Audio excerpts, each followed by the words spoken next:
What is going on to all my Atlanta fans out there, and welcome back to my channel. We are back breaking down this fourth and final season, episode 3, which was titled Born to Die, an episode in which we learn what it means to be a YWA, and we all got a taste of the D'Angelo experience. We'll be discussing that and so much more in today's spoiler review. But before we get into it, if you haven't already, consider subscribing to the channel and hitting that notification bell. That way you don't miss out on any of the daily content.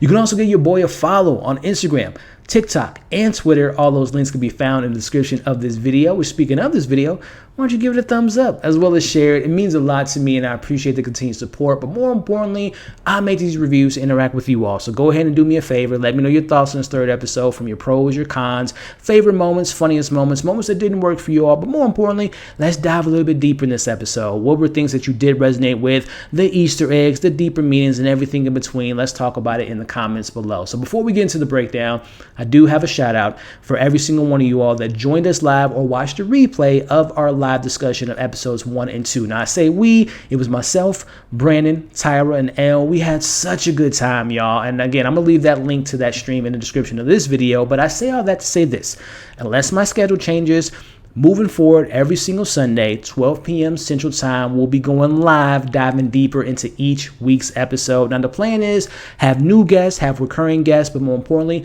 having you join us. So I invite you all to join us this Sunday, 12 p.m. Central Time, to talk about this third episode. Hope to see you all there. With that being said, let's get into the breakdown. Spoilers ahead. As we open this week's episode with Paperboy finishing up a performance at a Jewish birthday party, as we later find out to know that this is Benny's father. Now, his dad is going up to Al.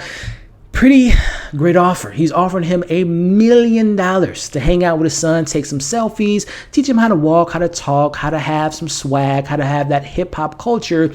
And listen, I'm taking that deal. You're probably taking that deal. But let's talk about Al. And the question is, why is Al taking this deal? Think about it this way. To sustain this lifestyle and this image, it ain't cheap, y'all. And how much longer does Al want to be a hip hop artist? As this episode showed us, what else is possibly out there for him to explore?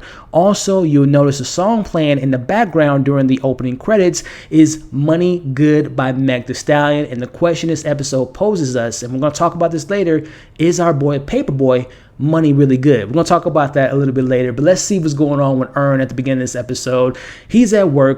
His team is trying to put out this PR nightmare, which one of their clients, I believe her name was Lauren, she was caught in 4K being a racist. She has a gun pointed at a kid who looks just to be knocking on her door to do a fundraiser. She makes a apology book, and we all know, we've seen this a million times. Why don't some people exploit situations, right? We see this a million times. The kid is suing her, which obviously is going to affect the book sales, which is obviously going to make the PR look bad because they have a client that's racist. So we're seeing Earn's co-workers coming up with all these different ideas of how to put this fire out. We hear people in the background saying, hey, and we see this a million times, why don't we say the kid has a troubled background? Or, hey, why don't we say the neighborhood was bad? And then we have one person, and this is where things kind of click for me. Someone says, hey, why don't we have her donate to his football team? And this one, I'm like, wait a minute, that sounds familiar. Now, if you all do not remember the story, let me fill you all in. You all might remember back in August of 2019, the headlines read, Black teens were fundraising for their football team. Then a white woman, her name was Jerri Kelly, held them at gunpoint. Now, just in case you all want to know, the judge did place her on a 3-year probation. 2 of those years were supervised and the other year wasn't. Some nonsense, right? So that's where I kind of correlated and kind of think that they're kind of reliving that moment. We talked about last week that this timeline seems to be around 2019, 2020, which makes sense that they will put this into today's show. But we see that Earn he doesn't want to be dealing with this. He'll rather be bringing in new clients that aren't racist, right? And this is where we see that he's going to bring in the prestigious D'Angelo, and I can't wait to talk about that moment. But we see him texting his friend, who I think her name was Nina. I don't know if we ever met Nina before, but he texted her and like, hey, do you remember the person that braided D'Angelo's hair? And we obviously going to get to that moment where she takes him to a very suspect area. But before we talk about Earn a little bit more, let's check back in with our boy Al, who, by the way, I'm going to say it right now, that yodel track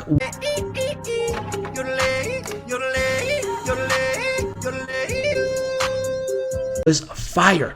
I want to go ahead and download that and listen to some Yodel Boy, and we'll talk about him, RIP. But before we get into this breakdown, is it me or when you all saw this scene playing out, did it remind you of this? Hey, yo, Al, man. You fucks with that, man? She was dope to me, man. Boy, you're strapping young lad, man. I'm not the only one with hands in this world. You know what I'm saying? R.I.P. to Clark County. Back into the breakdown. I don't know if you all saw, and also a little bit of a deeper meaning here, when we see Al talking to Benny, talking about, I'm Paperboy. Do you know who I am? Like, oh, yeah, you're the kid that my dad paid or my dad owned. Oh, you the dude my dad bought. It's kind of alluding that he owns him, kind of like this slavery type of mindset. But you see, Benny knows what's up. He tells Al, listen, bro, I'm going to go ahead and spit this hot fire. You can go ahead and sit down and just make that quick bread. So I appreciate Benny was peeped on game. As we get this is so funny. We pan over, and this is just the awkwardness and the funniness of this show. We pan over to seeing Yoda Boy's girlfriend, who's pregnant, who we'll catch up with her a little bit later, sipping a Capri Sun. Capri Suns, I haven't had one of those in years. They used to be fire when I was a kid. And hell, they're still fire today. It's just been a couple years since I had one. But we check in. We get this new character by the name of Little Rick Moranis. Y'all might know Rick Moranis from Ghostbusters. And they even say it, Honey, I Shrunk the Kids. He comes in with his boy, Bunk, played by Charles Malik Winfield. Now, listen, y'all. Charles Malik Winfield, for me, I've seen him in a lot of things, but I'll always remember, rest in peace from my grandma, back in 1998, he was in a miniseries by the name of Temptations, and he played Otis. I'll always remember him as Otis. But as I digress, we see him, introducing himself to Paperboy. Paperboy clearly knows who he is, and they're going to go ahead and have some conversations in another booth while these kids make their kind of hot but also trash music. But before we talk about Bunk and everything like that, let me know in the comments as far as them referencing to Little Rick Moranis, Yodel the Kid, and Benny. Who do you all think they were referring to? Now, listen, I told y'all before, I don't really listen to new age hip hop. Most newest artists I'll probably listen to nowadays is Baby King. But as far as who I thought they were maybe alluding to, is probably Jack Harlow. I don't really listen to a lot of Jack Harlow. I'm very aware of him as far as his social media presence, but that's who I thought that they were kind of alluding to in this episode, especially going back to what I said, this season, and obviously season 3, it was written during 2019, 2020, and I know Jack Harlow, if I'm not mistaken, he became very popular during that 2020 timeline when he came out with that song, What's Poppin', which, if you all have TikTok, was being used on like all the videos. So let me know if that's who you all think they were kind of referring to, or any other white artists that you all can think of. Let's talk about that in the comments. But I could be wrong, but let me know your thoughts there. But so we see our boy Al having this conversation with Bunk as he's talking about, bro, I'm making $1 million just to sit here and F around. And Bunk's like, bro, you can be making $10 million. You can really get some money. And he'll talk about that opportunity a little bit later. But interesting enough, we see Al's response to that is, bro, I make money. I make money off of touring. Now, I'm not a hip hop artist, nor am I a manager. But back in my day, you used to see hip hop artists. They used to have like literally every hip hop artist used to do this. You have 3 to 4 singles. You have your 3 to 4 videos. It's going to be on 106 & Park on BET or TRL. You're going to go on tour for 6 months to a year. And then leading up to that, you're going to have your album come out on a CD, right? Y'all remember CDs. But I say all that to say this, the times have changed. As this episode has shown us, that it's streaming. Stream is the king. Social media is king. Branding is king. And that's really kind of one of the big takeaways. And there's many takeaways that we'll kind of really break down closer to the end of this video. But that's one of the big things I took away with is just kind of, again, the landscape has changed. Even for Al, dating back to the show premiered in 2016, even back then, it was still kind of that same mindset. Drop an album, drop a single, get a hit song that just has like a catchy hook, go on tour, and just rinse, recycle, repeat. So I love how this particular episode is kind of shining a light on the change in hip hop and how that is going to effectively change Al's mindset. Again, does he still want to be an artist is something that I really took away from this episode. But we check back in with Al. He takes up the offer on Bunk. He goes to this meeting, and the YWA meeting where we see other hip hop artists there who care about their career, who are there for their future. Kind of reminds me of Invest in Your Hood from season 3. But in comes the speaker, and I believe they credit him as his name as Gas 90. I don't know what that means or who he's supposed to be, kind of an archetype of a particular social media guy. Let me know who you all thought that character was emulating in this episode. We see that, listen, when it comes to rap, that's not what they're here for today, ladies and gentlemen, because if it was just based on rap, Cassidy would be a billionaire. Y'all remember Cassidy? I'm a hustler. I'm a hustler. I'm a hustler, homie. The dude had bars, one of the best freestyle artists, one of the best battle rap artists of all time. But again, he's a great artist, kind of like Blue Blood, who we'll talk about here in a second. But that didn't pay the bills because Cassidy, does the new generation even know who Cassidy is? We know who he is. But again, it ties back into, what is your legacy? Do you want to be, Yodel boy, or do you want to be Blue Blood? Which, speaking of, we get this presentation of, it's a 3-step process. You're the young boy in the streets. You become the OG into becoming the family movie guy, as they kind of refer to Ice Cube in this moment. And again, the streets, as we see Al kind of talking about, laughing off the situation, like, man, the streets know who I am. I'm here to represent the streets. And we see them saying, well, does it pay your bills? Again, it's all about legacy now. Now, listen, wait up a second, because this is very rare air that we're looking at here, ladies and gentlemen. Did they just give us a reference to someone from a previous episode, as we see Gas 90s talking about, listen, man, I'm a huge fan of Blue Blood. I didn't even know he dropped an album until 5 months after he passed away. So 2 things I want to bring up. Number one, it's very rare for this show, Atlanta, to reference other things in other episodes. Just, again, sometimes they connect to certain storylines for the character storylines. But as far as like a B plot like we got with episode 1 with Blue Blood, that again shows me how important Blue Blood was to Al, that they're bringing it up yet again 2 episodes later. But then the other aspect that I took away from this episode, for my timeline fans, I always like to know where stories take place. So let's go back to episode 1. We know that Al had found out that he had died 3 months ago. Now we see that Gas 90 is saying that he found out that he dropped an album and he died 5 months ago. So I could be wrong, but I think I'm maybe a little bit right. It seems like episode 1 all the way up to episode 3, it's been like 2 months has passed since those 2 episodes. Again, I could be wrong, but I just want to know where we are in timelines, especially in this Twilight Zone type of world of Atlanta. But we see our boy Al takes the advice. He goes to recruit Benny, who's at a high school performing live in the middle of the damn day, which is just ridiculous, right? Only to find out that Bunk already made his move. He beat him to the punch, and now we see Bunk is going to be his manager, which makes our boy Al go to plan B, which now he's going to be managing Yodel Kid, who we'll talk about at the end of this review. But while all that is going on, do you all notice the parallels with the episode 1 scavenger hunt that really effectively changed Al and his kind of perspective on life? Do I want to end up like Blue Blood, or do I want to have a bigger legacy and be known to these people, not just to the streets, but globally known, right? He came out different in episode 1, and he's on that trajectory in this season, that arc. Tie that to what's going on with Earn in this episode. He's going on his own self-discovery, and he gets a very interesting moment about those hands and those dreams that we'll talk about here in a second. So I like that parallel, that they're obviously different situations, but they're very important to these characters. Keep an eye on that. But we go and see that Nina gives him the location of a very rare sighting in Georgia, which is a Rally's. This location, which is really just a front for the D'Angelo experience, which, let's go ahead and get into it. We see Earn is met by this guy who literally looks like he's pulled from the 70s with his perm, reading a Jats magazine, and fast forwarding to just kind of their moments here. Now we see that he's been there over a week now, and he's had enough. Earn's had enough, y'all. He's demanding to see D'Angelo, and then he kind of comes to the realization, wait a minute, what is a D'Angelo? I want to experience D'Angelo. And that's where he goes ahead and kind of leads him down this perfect Atlanta fashion. He goes through what I imagine they have dead people's bodies on these little slabs before they're doing an autopsy or after the autopsy, or it's where they put the bodies to kind of cremate them, which I don't know if there's a deeper meaning in that. Like the D'Angelo experience, when you're going through that little thing, it's almost like you're dying and being born again. I could be wrong in that reference, but he's greeted by this Dollar Tree looking D'Angelo who is playing an Xbox and making fried chicken, skin from fried chicken with seasoning sauce on a sandwich. I ain't gonna lie, that sounds pretty fire. Give me a Capri Sun, give me one of those sandwiches.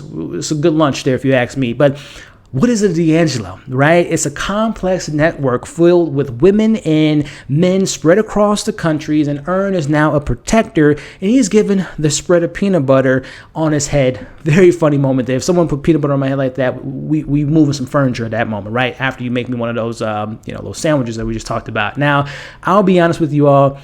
I know who D'Angelo is. I remember his time that he was very popular. And how does it feel? I remember all that, right? But the inside joke, it flew over my head. I don't know the significance of D'Angelo. I don't know if he had a D'Angelo experience. I don't know if he did something like this when he was in his peak of his career, which again, now I'm on a side tangent.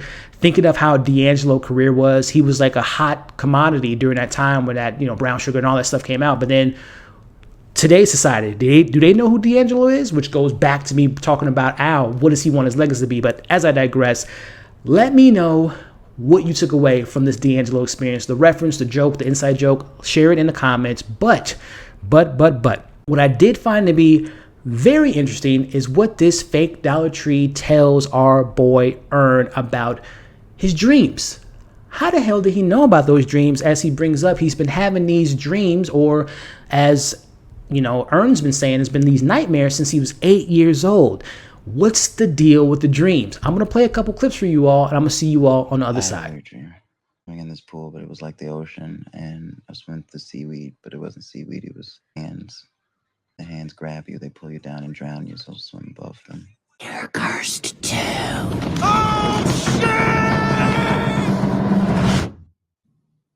So some very interesting stuff there, and we see that fake ass D'Angelo tells him, why do you think that those hands are harming you? So I guess it wasn't a complete waste of time for Earn, right? He gets something exciting. Again, I talked about the parallels. He got something insightful from that journey that he went through on there. And I'm more excited about the hands and figuring out, is it going to have a payoff? Let me know your thoughts on that.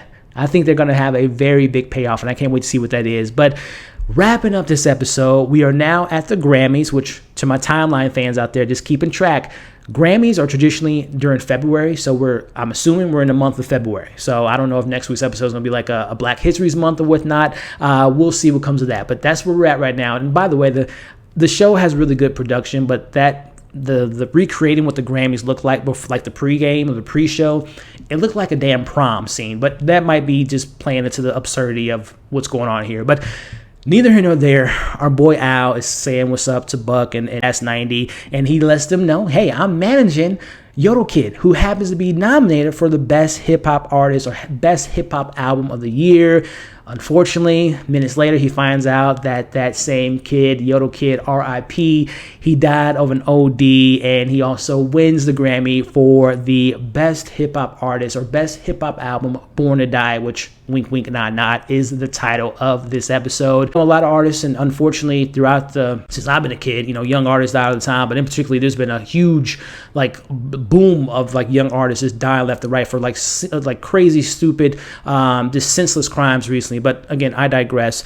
We also, I don't know if you all peep game as far as noticing who presented the award when they gave that award to Yodel Kid. And also when his girl comes out with the baby, obviously we saw she was pregnant, so more time has gone by since, we saw her earlier in the episode. But again, did you all notice who was on stage presenting the award? Yes, it was Lauren and that same kid that was going to sue her. So I'm assuming that kid, brushed the issue, or they paid him off, or they said, hey, we'll give you Grammy tickets. We'll have you present the best rap album, which again, kind of stereotyping that the kid would want to be a part of the rap category. But I digress. Again, this is how they do.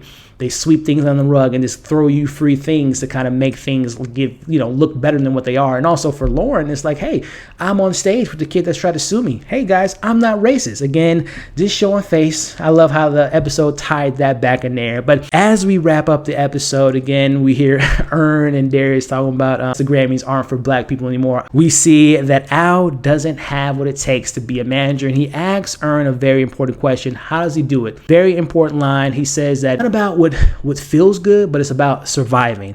I love that line because if you just think about Earn and where he started and how he had to adapt to that mindset, and we obviously know his trauma, his spiteful ways, and it all leads to that, which again ties back to his journey. And we're going to talk about that here in a second, but is he going to leave that in the past and go on his new righteous path and take all that spiteful out? But again, I love that line that he said to him at that moment as we end the episode with Al by himself at the bar, just kind of thinking, is this a life I want to live? Do I want to continue to do this? Hip hop artist, be a manager, be something else entirely? I like that moment there. But again, overall, just kind of wrapping up the episode and just kind of my general thoughts and what I really enjoyed about this episode, by the way. There really wasn't a lot of stuff that I didn't enjoy. On face value, sure, it's not as funny as other episodes, or maybe doesn't have the most memorable moments that we're used to seeing. But it's, again, what I took away from this episode is the character development, the character growth, and being excited for getting answers for the dreams, the hands, the progression. Are these characters going to be where they were when we met them in episode 1 of season 1, or will they go on their own paths, go to LA, not be a hip hop artist, so on and so forth? But again, focusing on Al for a second, has he peaked? Has he peaked in his career? And the question is, does his legacy end up being blue blood and people forget who he is? Or does he want to be Yodel Kid and have the streaming numbers and be relevant in the streets for this new generation? That's the question I'm looking forward to see him kind of pursue in this season. And speaking of pursuing, survival. After you've met those end meets, what did it take? What did you lose? What did you gain within those moments, and all that different stuff as far as commitments for those characters? I'm excited to see what the future holds for our characters. But again, we talked about Al. Let's talk about Earn. Question is, couldn't he put his spite aside? Couldn't he put his spiteful ways aside and continue to prove others wrong? Or does he appreciate his accomplishments and accept those hands that's reaching for him?